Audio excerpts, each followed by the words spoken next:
तुम्हाला मला सांगावंसं वाटतं गेले 3 ते 4 दिवसापूर्वी झालेल्या घटनेचा अतिशय दुःख असताना अजितदादाची घटना घडल्यानंतर 3 दिवस झाल्यानंतर जड अंतकरणाने प्रचाराचा शुभारंभ करण्याची वेळ आमच्यावर आली. त्या प्रचाराची शुभारंभ करत असताना आदरणीय अजितदादांना विनम्र अभिवादन करून सांगतो की बाबा या जवळा जिल्हा परिषद गटाच्या प्रचाराचा नारळ आज अजितदादांच्या आशीर्वादाने आणि अजितदादाचं स्वप्न या महाराष्ट्र राज्याचे उपमुख्यमंत्री होते त्यांच्या स्वप्नासाठी पुढच्या काळामध्ये घड्याळ या चिन्हासमोर घड्याळ हे या सांगोला तालुक्यामध्ये जास्तीत जास्त कसं महायुतीच्या माध्यमातून जास्तीत जास्त घड्याळ आणि अजितदादाचं स्वप्न साकार करण्यासाठी इथून पुढच्या काळात काम करेल आणि आज आम्ही प्रचाराचा नारळ या ठिकाणी फोडला असं जाहीर करतो. जनतेचा प्रतिसाद कसं काय? आज जिल्हा परिषदेच्या निवडणुकीच्या माध्यमातून तुम्हाला सांगावंसं वाटतं की जवळा जिल्हा परिषद गट हा राष्ट्रवादी काँग्रेस पार्टी अजितदादा गटाचा घड्याळ या चिन्हासोबत अजितदादाच्या पक्षाच्या नावाखाली आम्ही जिल्हा परिषदेची निवडणूक करतोय आणि जवळा गणाच्या माध्यमातून महायुतीचे कमळ या चिन्हासमोरील कमळ चिन्हासमोर आणि वाडेगाव गणातून धनुष्यबाण अशा महायुतीचे सर्व उमेदवार या जवळा जिल्हा परिषद गटाचे उमेदवार म्हणून घोषित करून आम्ही आजपासून प्रचाराचा नारळ फोडून इथून पुढच्या काळात महायुती कशी या तालुक्यात वाढेल हे बघण्यासाठी आज जिल्हा परिषदेच्या माध्यमातून जिल्हा परिषद निवडणुकीच्या माध्यमातून तुम्हाला सांगतो. विरोधकाला काय आव्हान वाटतंय का? मित्रांनो, विरोधकावर बोलण्यासारखा आज वेळच नाही की गेले 27 वर्ष झालं पवार कुटुंबियाच्या माध्यमातून त्यांनी घरं चालवली. घरं चालवत असताना ज्या पवार कुटुंबियाच्या अजितदादावर जी वेळ आली, अजितदादाचं अपघाती निधन झालं. अपघाती निधन होत असताना ज्यांनी पवार कुटुंबियाच्या जीवावर प्रपंच चालवला, जे स्वतःला एक आपण नेता म्हणून घोषित केलं, त्या लोकांनी अजितदादाची घटना झाल्यानंतर त्या दिवशी तर निधन प्रचार थांबवायला पाहिजे होता.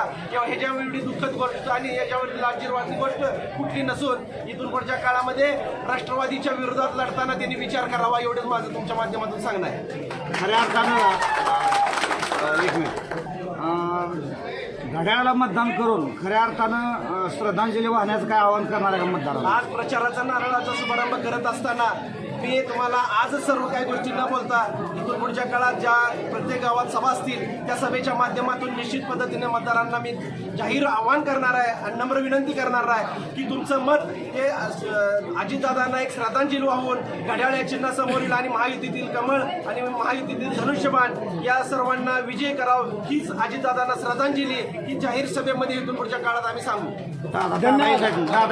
दादा आज या ठिकाणी महायुतीचा प्रचारांना काय भावना आहे, तुम्ही काय आव्हान करणार आहे जनतेला?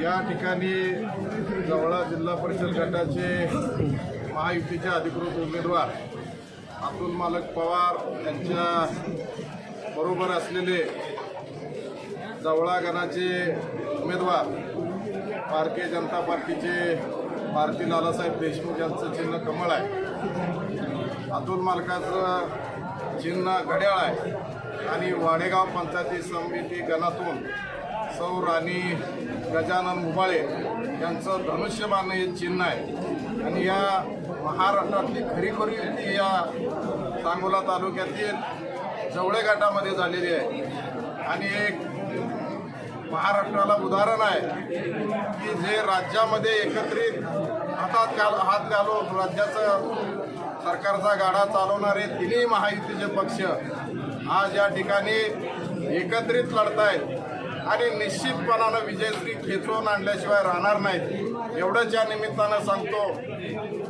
यानंतर विकासाच्या बाबतीत किंवा आमचा जो जाहीरनामा याच्या बाबतीत आम्ही प्रत्येक गावातल्या सभेमध्ये बोलू. मी एवढंच सांगेन की निश्चितपणानं अब्दुल मालक पवार विकास भागाचा विकास करणारा नेता म्हणून या भागात आज त्यांची चर्चा व्हायला लागलेली आहे. त्यांनाही मी या ठिकाणी शुभेच्छा देतो आणि या निवडणुकीच्या निमित्तानं आज प्रचाराचा नारळ फोडलेला आहे की आत्ताच अब्दुल मालकांनी सांगितलं गेल्या 2-4 दिवसामध्ये दुःखद घटना अचानक घडली. अजितदादा आपल्यातून कधी परत येण्याच्या वाटेवरून निघून गेले आणि आपल्या सांगोला तालुक्यालाच नाही तर संपूर्ण महाराष्ट्राला एक हादरा बसला आणि या ठिकाणी 2 दिवस प्रचाराचा नारळ पुढे गेला, परंतु जरी 2 दिवस पुढे गेला असला तर कुठलंही या ठिकाणी कुणीही या ठिकाणी मला वाटत नाही की अतुल मालक बारामतीला असतील किंवा सगळे कार्यकर्ते बारामतीला असतील, परंतु कार्यकर्त्यांनी आपलं वातावरण या ठिकाणी चांगलं ठेवण्याचं काम केलेलं आहे. असंच वातावरण शेवटच्या क्षणापर्यंत ठेवावं, विजयश्री खेचून आणावे असं मी सर्वांना आवाहन करतो आणि थांबतो. दादा, शेवटचा प्रश्न, जवळा गावचं आव्हान तुमच्या समोर राहणार आहे, याबद्दल काय सांगताल? जवळा गावातलं विशेषतः जवळा गावातलं आव्हान या ठिकाणी मी आपणा सर्वांना सांगतो की ही का आमची पहिली निवडणूक नाही. की आता आमच्याबरोबर शाजी बापू आहेत, आमच्याबरोबर RPI आहे, आमच्याबरोबर राष्ट्रवादी काँग्रेस आहे आणि या ठिकाणी आम्ही सगळेजण मिळून एका ताकदीनं लढू आणि निश्चितपणानं आम्ही तुम्हाला मतपेटीमध्ये याचं उत्तर देऊ. धन्यवाद. ठीक आहे.